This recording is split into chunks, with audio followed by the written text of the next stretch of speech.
Your father is the most valuable person in your life. Irrespective of who he is, with all of his flaws and all of his mistakes, he is your father. And I don't know what else to say. How do I say it in a way where, brother, you know your father? He owns you. You know your father? He owns you. You know what he owns you means?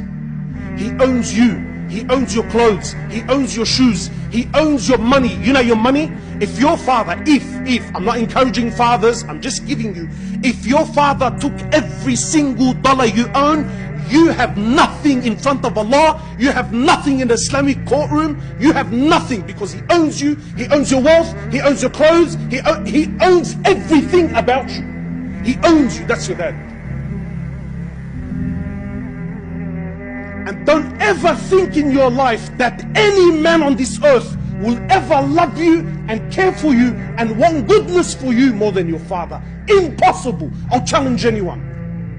Wallah, the kaf, if your father slapped you with all his heart, the kaf from your father is more beloved, should be more beloved and dearer to you than 1,000 hugs from the boys on the street, from 1,000 hugs from your wife, from 1,000 hugs from your children, because that kaf that comes from your dad, you know exactly where it came from. Whereas those hugs on the streets, and those hugs that come from your wife, and those hugs that come from wallah, you don't know what price you're going to pay behind those hugs and those smiles.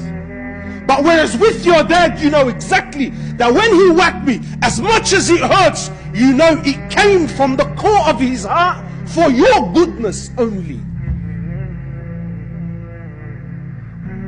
Our fathers are deeply flawed. No one is perfect. Sometimes your understanding of deen is 10 times better than his. But he's your dad and he owns you. Wallah, the shoe that your father wears, the shoe that he wears, you should put it and wear it on your head like a crown.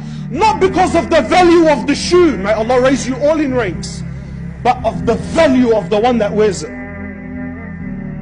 It's your dad.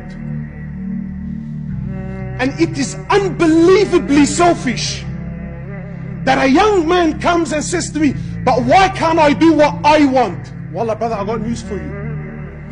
You, my brother, and you, my sister, you didn't fall from the sky.